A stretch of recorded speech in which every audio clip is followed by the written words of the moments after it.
Okay. Binigyan ko kayo ng espiritu ng pananampalataya.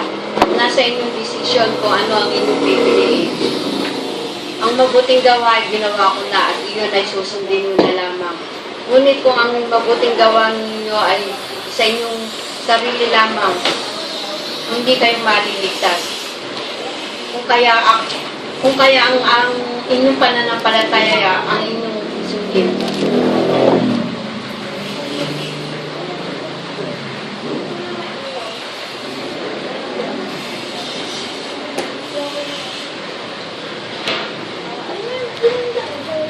Pinagpala ko kayong lahat, kaya dapat lang na ipagbunyi ninyo ako sa aking pangalan.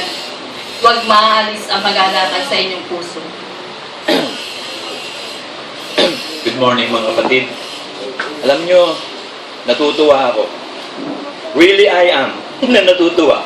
Kasi biruin nyo, 2 linggo na, iba yung presence ng God sa atin. Talagang kusang loob na. Yung iba naghahanda sa earthquake. May malaking earthquake na magaganap sa Pilipinas. Totoo yun. Nasa Bible yun. Maraming earthquake. Ang pinaghahandaan nila, yung kaligtasan nila doon sa earthquake. Di ba? Ang paghandaan mo, yung kaligtasan ng kaluluwa mo. Kahit mag-earthquake, walang problema. Kahit mamatay ka sa earthquake, walang problema. Bakit? Kinalulugdan tayo ng Diyos Alam nyo, nagmamatured na tayo. Kasi yung nagmamature, alam na niya yung ginagawa niya Nadidiscern na niya yung tama't mali at nakukontrol niya yung sarili niya. So yun ang nakikita ko sa iglesia natin. Excellent na naman tayo ngayon. Nagmamature na tayo, majority. Ewan ko dun sa iba. Kasi yan ang message sa atin ng Panginoon, maturity. Kakain tayo ng mapapait na gulay. Yung mahirap kainin, yung mga mahirap gawin na salita ng Diyos, gagawin na natin. Magmamature na tayo lahat hanggang sa abutin natin ng maturity of the faith. At ganyan na nangyayari. Kasi kapag matured ka na, you can control yourself. Disiplinado ka na, nadisiplina ka na, nakukontrol mo na yung sarili mo. Katulad ng mga alagad ni Gideon. Nung painumin sila ng tubig sa Diyos, ng Diyos ng tubig doon sa ilog, hindi nila ginawang bowl yun, para kang aso. Ibig sabihin, alam mo na yung gagawin mo. Na-disiplina ka, na-mature ka na. May kamay ka, gagamitin mo yung kamay mo pag inom mo. Hindi yung didilaan mo yung ilog, para ka aso. So, yun ang mga message ng Panginoon sa atin ngayon Nalulugod ang Diyos na ang pananampalataya natin kumikilos na, sabi ng 2 prophet. At yun din nga nakikita ko na nabibigyan na tayo ng pagnanasan ng Diyos ng paggawa na talagang sambahin natin siya, magkaisa tayo, before 10, nandito na. Magbunyi talaga tayo sa Panginoon, magpakabanal tayo, ihanda natin yung kaligtasan ng kaluluwa. Ang fault line yata sa ugong bagong ilog, di ba? Kahit naman walang fault line, mamamatay ka. Kahit bato nga lang na maliit, pag bumagsak sa'yo, pwede ka mamatay pag gusto ng Diyos Pero pag ayaw ng Diyos, kahit nahulog ka pa doon sa gitna ng fault line, buhay ka pa. Bakit? Gusto pa ng Diyos mabuhay ka. So, ang buhay nasa kamay ng Diyos, wala sa kamay ng tao. Kaya ang paghahandang ginagawa ng Diyos sa atin, kaligtasan ng kaluluwa, through maturity in Christ. O yung tinatawag na supernatural behavior. Alis na tayo sa natural behavior na kaisipan ng tao, paraan ng tao, pagkilos sa dating pagkatao, pagsunod sa laman. Hindi na, pagsunod na sa pananampalataya sa salita ng Diyos. Babasahin ko sa inyo isang istorya na magpapatotoo ng kaligtasan natin. Noong panahon ng Israel, yung tinatawag ng Passover. Exodus 12:1-8. At ang Panginoon ay nagsalita kay Moses at kay Aaron sa lupain ng Ehipto na sinasabi, ang buwang ito'y magiging sa iyo pasimula ng mga buwan. Magbibigay muna ako ng take note dito Yung lahat ng day o date na inilalagay ng Diyos sa Bible, yun yung taon niya, yun yung buwan niya at araw. Pero ang ginagamit nating panahon ngayon ng date, hindi ito yung panahon ng Diyos ng araw o buwan. Ang ginagamit natin ay yung Gregorian calendar na pinalitan sa Julian calendar. Kasi yung calendar ni Julius Caesar, pinalitan ni Pope Gregory ng kalendaryo niya. Na every 4 years may leap year. Yun ay dinagdag Pero itong mga buwan na sinasabi ng Diyos dito, yung buwan na ganito, yung Passover na ganito, yan ang talagang batayan ng Diyos ng araw, buwan at taon. Kaya kung bibigyan ka ng revelation ng Diyos tungkol dyan, talagang matsyempohan mo, mababasa mo lahat ng panahon eh. Kasi may panahon talaga ang Diyos eh. May itinaktang mga araw. Ang buwang ito'y magiging sa iyo'y pasimula ng mga buwan. Siyang magiging unang buwan ng taon sa inyo. Salitain ninyo sa buong kapisanan ng Israel na inyong sabihin, sa ikasampung araw ng buwang ito'y magsisikuha sila sa ganang kanila ng bawat lalaki ng isang kordero. Ayon sa mga sambahayan ng kanilang mga magulang, isang kordero sa bawat sambahayan. So, sa bawat sambahayan o family of God, si Kristo ang tagapagligtas, kordero, isang kordero sa bawat pamilya. So, ang kalooban ng Diyos lagi sa family. We are a family of God, at nakikita ko na nga na the tree is known by their fruits. Makikita mo ang puno kung tunay na puno yun sa bunga.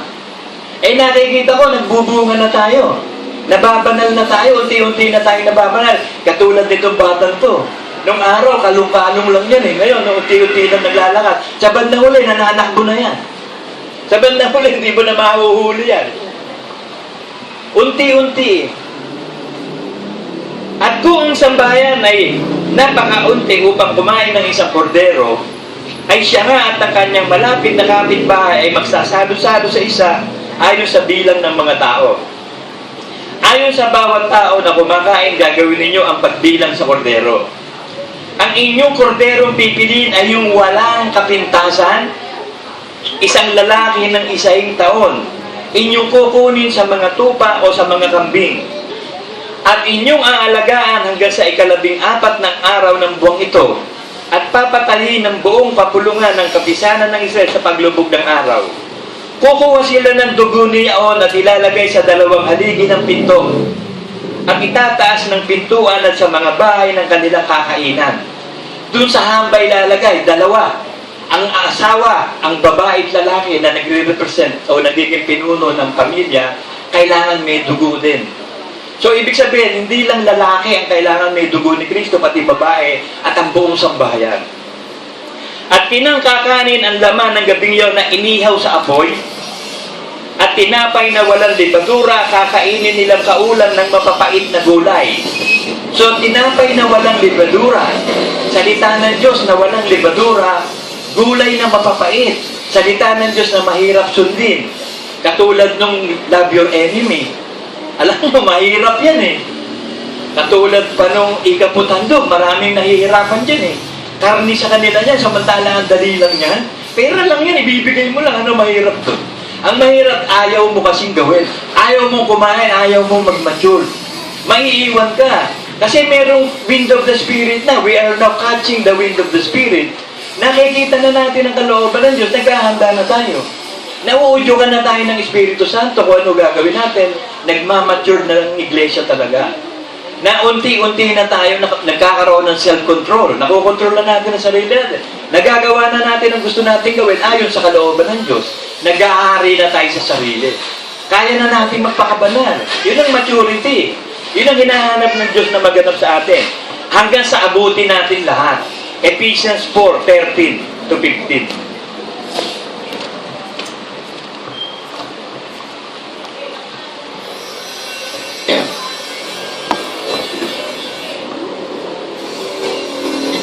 Hanggang sa abutin natin lahat.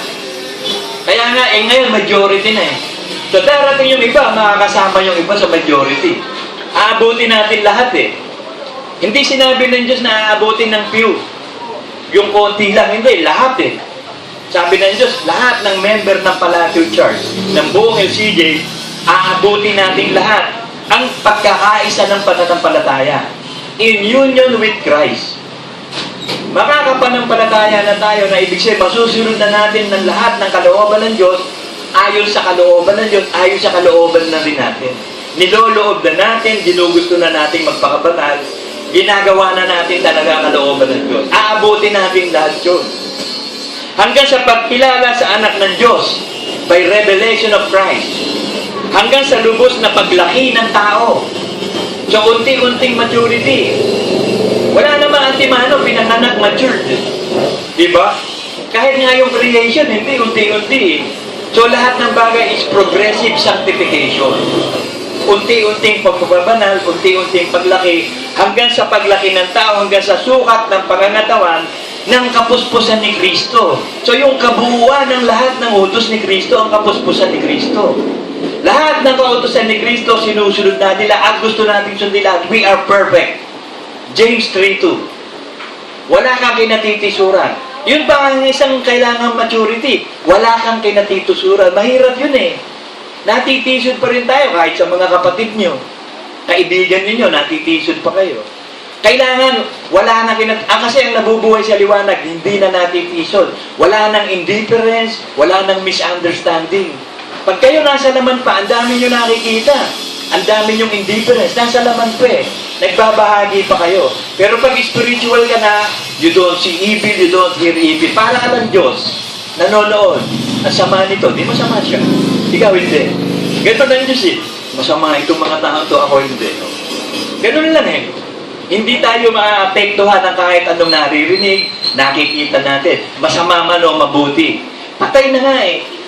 Halimbawa, sabihin mo doon sa patay, ang sama-sama mo, ang pangit mo. Ang pangit-pangit mo, eh patay eh.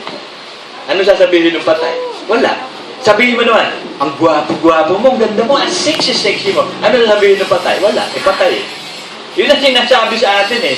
Hindi na tayo naapektuhan ng kahit anong bagay. We are in the spirit.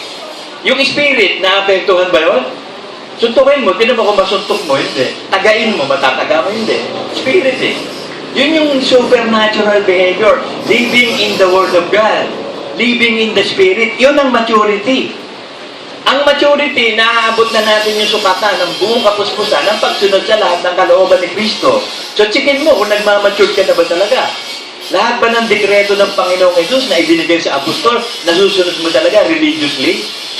O intentional ka pa rin hindi sumusunod? Maiiwan ka. Maiiwan ka. Hindi ka kasama doon sa lahat na nagkaisip. Makiisa ka, you catch the wind of the Spirit. Minsan lang to. Hindi na to uulitin. Walang second chance, walang second life. Ang second life natin, yung life after death, or life without death. Yun ang second life. Upang tayo huwag nang maging bata pa. Ibig sabihin, magmamature na, hindi ka na batang musmos. Na napapahapay dito doon at dinadala sa magkabila ng lahat-lahat ng hangin at aral sa pamamagitan ng mga daya ng mga tao, katusuhan ayon sa lalang ng kamali. So hindi ka na naapektuhan ng kahit anong bagay pa man. Iisa lang ang basis natin, Word of God. Pag wala sa Word of God, hindi tayo maniniwala. Pag nagtuturo ka ng hindi ka sa Word of God, false teacher ka, false prophet ka. Kailangan on the Word of God. Kundi sa pagsasalita ng katotohanan na may pag-ibig ay magsilaki sa lahat ng mga bagay sa Kanya na siyang Pangulo sa mga tuwid bagay si Kristo. Let us reach that spiritual maturity. Magsilalaki tayo kay Kristo. Abutin natin yung kapuspusan ng pagiging katulad ni Kristo. Katulad ni Pablo, sabi niya, I have imitate Christ. Imitate me. I have imitate Christ. Natapos ko na ang aking landasin. I have kept the faith. Ganon si Pablo, naabot niya yung kapuspusan ni Kristo at ibibigay na sa akin ng Diyos ang putong ng buhay sa araw na yun. At hindi lang ako, sabi niya, at lahat ng sumasampalataya naghihintay na Panginoong Jesus magkakamit ng putong ng buhay. Yung pinakahihintay na nating buhay na walang hanggan. Yun lang naman ang target, wala namang iba eh. Kaya nga sabi ko sa inyo, yung first 40 years natin, na-experience natin na halos lahat eh. Bakit yung itong 40 years na paghahanda sa iyo, naihanda na tayo din eh. Nang mamatay si Brother Manny, naniniwala ako na ihanda na eh. Yung last 40 years na lang ang dapat, maglingkod na tayo. At nakikita ko naman, nagmakaroon ng majority paglilingkod. Na iahain na natin buhay ang ating sarili. Sabi sa Romans 12.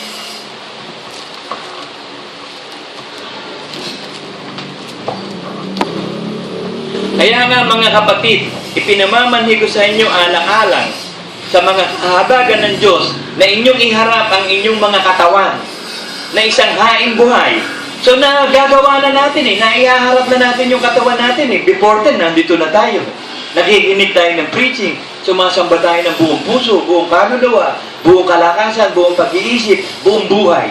Pinapakarangalan natin ng Diyos ayon sa ating buong buhay. So naaabot na eh. Nahahanda na tayo. Sana mamaya rapture na. Sana ngayon na eh. Pakiramdaman natin. Meron bang ecstasy? Banal na kaaya-aya sa Diyos na sa ninyong katampatang pagsamba. At huwag kayo magsiyaw sa sanlibutan ito, kundi mag-iba kayo sa pamamagitan ng pagbabago ng inyong pag-iisip. Huwag na yung natural behavior, supernatural. Be matured, not like a childish way. Upang mapatunayan ninyo kung alin ang mabutit kaaya at lubos na kalooban ng Diyos, you can discern what is right and what is wrong. Nadidiscern mo na kung ano gagawin mo, nakukontrol mo na sarili mo kung ano dapat mong gawin. Hindi ka na nagagalaw ng masama, nag-iingat ka sa iyong sarili. Sabi, ang anak ng Diyos, hindi magagalaw ng masama, nag-iingat siya sa kanyang sarili. You control yourselves. Pag hindi word of God, hindi ko gagawin yan. Ako hari na sarili ko, ang gagawin ko lang gusto ng Diyos. Kung ano ang sinasabi ng Diyos, yun ang gagawin ko. Walang magtuturo sa akin, magdidikta ng kahit na sino. No si balasi. Sino ba sila? Ano otoridad nila sa atin? Wala. Ang may otoridad lang sa iyo ay ang Diyos. At ang mga taong inilagay ng Diyos sa ibabaw mo, katulad ng ulo ng iglesia sa atin, si Brother Manny, katulad ko, papasakop kayo at susunod kayo sa otoridad nilagay para matuwa sila at mapagpalang lubos ng iglesia. Katulad ngayon, natutuwa ako talaga eh. Hindi lang ako tumatawa ng tawa ng masayang-masaya, pero sa loob ko natutuwa ako. Kasi nakikita ko na eh, hindi nawawala yung, nakikita ko yung bunga ng pananalangin ko, yung pagtuturo na magkaisa na tayo. When there is unity, there is perfection, there is blessings. Pag nagkakaisa na, magkakaroon tayo ng buhay na walang hanggan. At ang blessings, aapaw. Mula sa ulo, sa balbas, hanggang daydaya. Sasagana. Ibibigay ng Diyos lahat ng pagpapala sa atin. Gusto na niya as a whole. Ayaw niya nung individual eh. Tinan mo, pag nagpapaulan siya, di ba lahat naman eh, kahit masama ka, pauulanan ka. Kahit masama ka, makakalanghap ka ng hangin. Paaarawan ka, hindi itinago ng Diyos yung araw at hangin at ulan sa masama eh. Ang itinago sa kanila, yung pagpapalang spiritual, ayaw nila eh. Diwag, nasa material sila eh. Sa araw, sa hangin, sa tubig. O yan, material yan eh. Eh yung spiritual, ayaw mo, diwag mo. Eh sa atin, nasa atin yung spiritual, physical, material. Lahat ng pagpapala ibinibigay sa atin ng Diyos.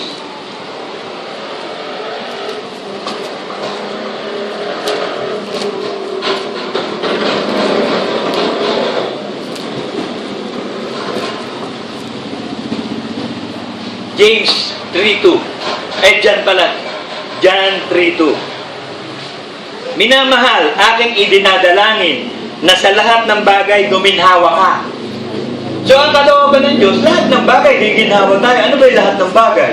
Spiritual, physical, material, lahat ng bagay. At bumuti ang iyong katawan. So, ito mahirap. Yung umiwas sa pagkain, isa ako dyan eh. Culprit ako dyan. Biktima ako niyan. Kahit na strong na ako, bawal kumain dito ba? Ang hirap umiyak, sarap kumain eh. Pero ang nakokontrol ko na doon, hindi na marami. Hindi na marami. Hindi katulad ng araw, parang laging picnic eh.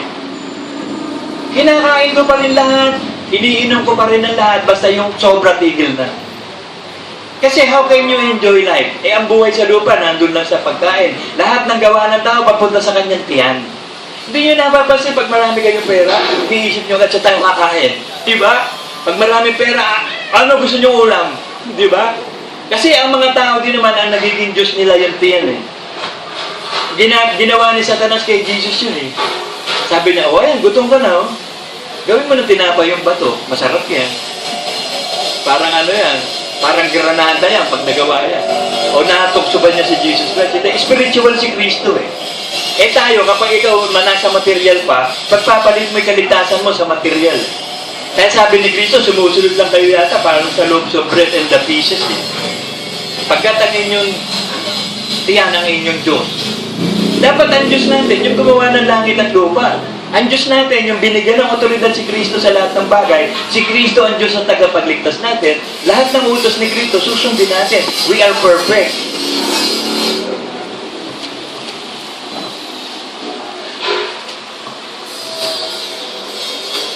Sapagkat sa maraming mga bagay, tayong lahat ay natitison.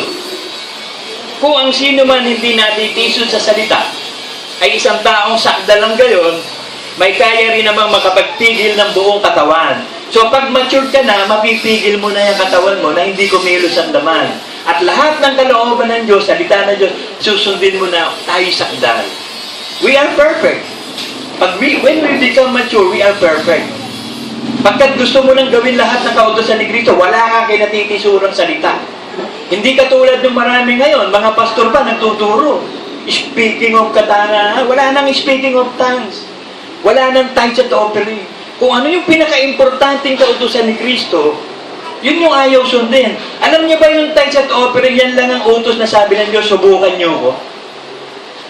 Walang inutos ang Diyos na sinabi niya, subukan niyo ko, hindi lang. Subukan niyo ko. Kundi busan ko kayo ng pagpapala niya, umiyak ka sa dami ng pagpapala mo.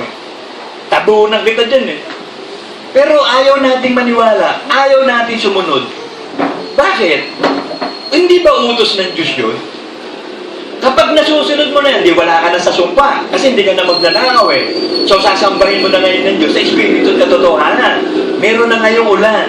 No worship, no rain. At ang pagsamba mo sa Espiritu at katotohanan. Ikaw, nabautis mo ka sa Espiritu, sa tongues. Sumasamba ka sa pamamagitan ng Holy Spirit. So nasusunod mo lahat ng kalooban ng Diyos. So ano gagawin ng Diyos sa'yo? Bubuhusan ka ng pagpapala.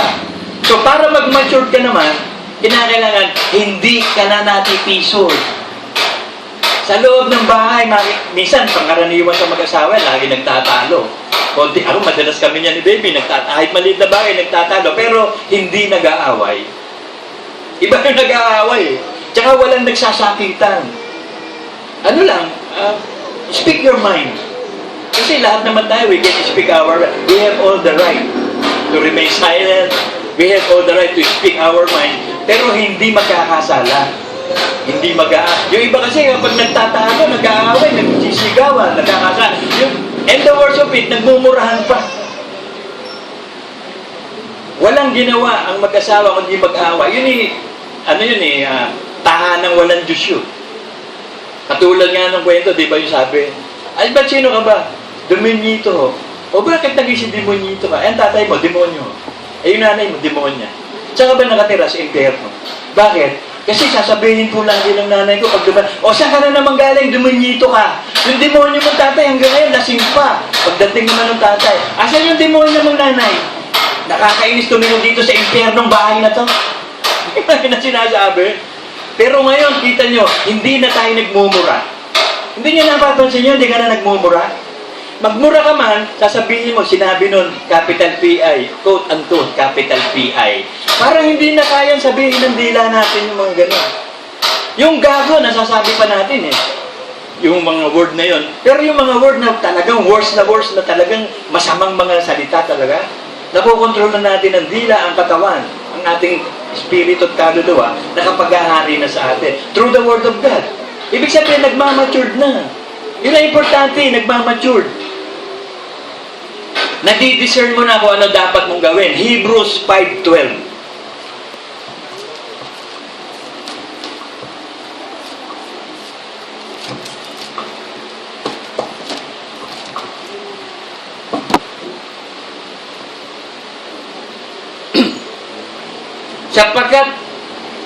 sapagkat nang kayo'y nararapat na maging mga guro dahil sa kaluwatan ay muli kayo nangangailangan na kayo turuan nino man ng mga unang simula ay ng aral ng Diyos at naging tulad sa mga nangangailangan ng gatas at hindi ng pagkain matigas.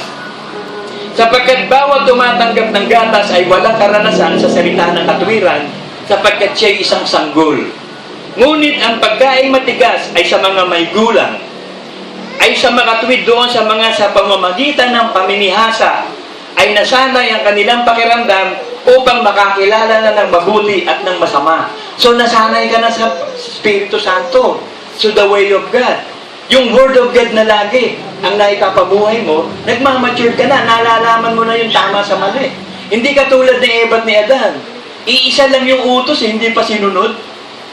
Pero mo, iisa nga lang ang utos. Sabi ng Panginoon, magpakarami kayo. Ayun, madaling utos yun Masarap yun Wala kayong gagawin kundi mag-6. Eh yung sinabing, huwag kang kakain ng bunga ng pag-aalam ng tama't mali. Iisa na nga lang yung utos na yun, labag pa. O di, out of the game kayo dito sa Garden of Eden. Magtatrabaho na kayo, imbis na ang supply, dadamputin nyo lang. Pipitasin nyo lang. Hindi, magbubungkal si Adan ng lupa. Magpapawis ka. At ang asawa mo, manganganak ng may kahirapan, pati paglilihi, ang hirap. Ikaw ba hindi ka mahirap maglihi? Mahirap. Bakit? Sabi ng Diyos. Hindi ko matandaan nyo kung sa Genesis 3. Sa Genesis 3 yun.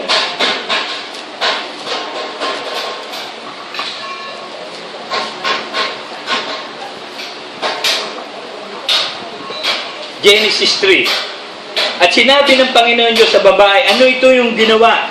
At sinabi ng babae, dinaya ako ng ahas at ako'y kumain.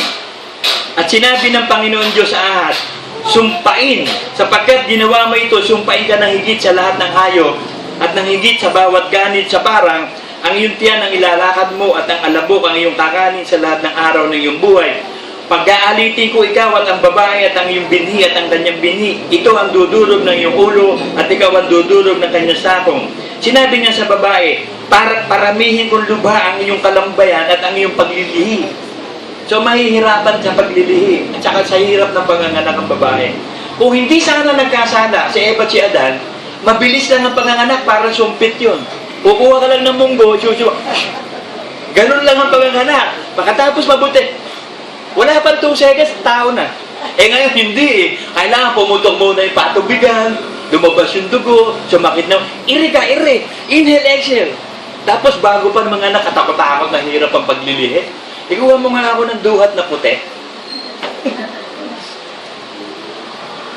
Sinabi niya sa babae, pararamihin kong lubha ang iyong kalumbayan at ang iyong paglilihi.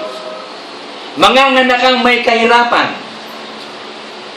At sa iyong asawa'y pahihinuhod ang iyong kalooban at siya'y papanginoon sa iyo. At kay Adan may sinabi, sapagkat iyong dininig ang tinig ng iyong asawa, at kumain ka ng bunga ng punong kahoy na aking inuutos sa iyo na sinabi, huwag mong kainin, sumpain ang lupa dahil sa iyo.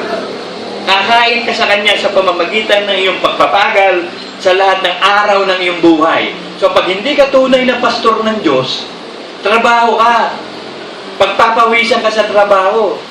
Pag ikaw naman ay pastor na ng Diyos, ay maaalisin ka na susumpa sa trabaho. Pagpapawisan ka dahil sa wala kang ginagawa. Nakaligtas ka na sa sumpa ng trabaho. Kasi sa langit, walang magtatrabaho, walang iiyak, walang manganganak, walang sumpa doon eh. Walang magtatanim doon, walang magbubungkal. Walang maglilihi doon. Wala na lahat yun. Lahat ng nangyari, lipas na eh. So, ang tinatarget natin ngayon, yung buhay na walang hanggan. So, ang hinahanap ng Diyos sa atin, yung maturity. Na ang ibig sabihin nga ng maturity, we discern what is right and what is wrong. We can control ourselves. Nag-ahari na yung bunga ng Espiritu Santo sa atin araw-araw. At ang bunga nun, sabi sa Galatians,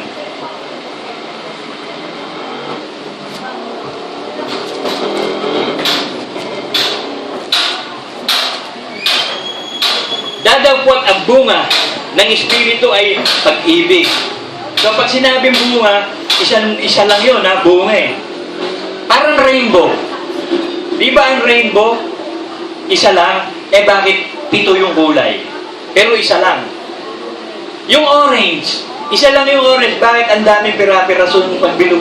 Natatanggal mo lahat, di ba? Isa lang naman yun Yung suha, yung pongkan, dalandan, kalamansi, lahat ng citrus products, the fruits, di ba? Isa lang yun. Pero pwedeng iwa-iwalay. Ganon din ang bunga ng Espiritu. Isa lang yung ibig sabihin, walang mawawala dyan. Hindi tatawagin bunga ng Espiritu yan pag may nawalang isa. Hindi tatawagin yun. Kaya yung rainbow, kaya nga tinawag na rainbow yun eh. Buo yun eh. 7 kulay yun. Dadagwat ang bunga ng Espiritu ay pag-ibig. Unang-una yung pag-ibig. Bakit? Yun ang pagmamahal sa Diyos eh. Susundin mo ang lahat ng kautusan ng Diyos. Katuwaan. Ibig sabihin, natutuwa ka talaga. Na natagpuan mo na yung buhay mo. Nakita mo na kung ano talaga gusto mo. Ang success ng buhay, alam nyo, hindi marami kang pera. Mabait asawa mo, mabait ang anak mo, pinagpala kayo sa lahat. Hindi. Ang success ng buhay, naalaman mo kung ano gusto mo. Masaya ka dun sa nagustuhan mo. Yun ang success. Kahit na ikaw ay sorbetero ka lang. o nangangalakal ng basura, pero naiintindihan mo naman ang kalooban na Diyos, naiintindihan mo yung gusto mo, tatagpuan mo at nagagawa mo. Successful yun. Kapayapaan. So kahit ano nangyayari, payapa ka, relax ka na. Nadidiscern mo na kung ano yung dapat na malaman na i-apply na word of God sa bawat sandali. Nag-aari ang kapayapaan. Pagpapahinuhon, yung long suffering, matiisin tayo sa lahat ng bagay. Kagandahan loob, kahit gawan ka ng masama ng kapatid mo, kahit i-chismis ka ng kapatid mo, kahit ano gawin ng magulang mo sa iyo, relax ka na, maganda pa rin ang pakikitungo mo sa kanila, parang walang nangyayari. You don't see evil, you don't hear evil. Kabutihan, isinusuklian mo pa rin ang pagtatapat, talagang sumusunod ka sa lahat ng kalooban ng Diyos. Kaamuan, masunurin ka, hindi ka reklamador, hindi ka rebelde. Pagpipigil, huling-huli, pagpipigil sa sarili. So, nandun na tayo, patapos na. Nasa huli na eh. Yung unang pag-ibig, patapos na tayo sa pagpipigil sa sarili. Unti-unti na tayo nagmamature. Napipigil na natin ang sarili natin, naihahain na ang katawan bilang handog na buhay. Nagbabago na tayo ng isip, naghahari na tayo sa sarili natin, nasusunod na natin ang mga kalooban ng Diyos until such time. Pag ready na, nasa 9 na tayo, darating yung 10. Oh, we are all perfect. Hanggang 9 lang tayo eh. Sabi, hindi pwedeng lampasan ng alagad ang kanyang maestro. Pwede pantayan lang. At mapapantayan natin siya pagdating niya. O pantay na tayo kay Kristo, yung ulo at saka yung katawan. Mag-jojoint yung voltage fire. Alien! Amen!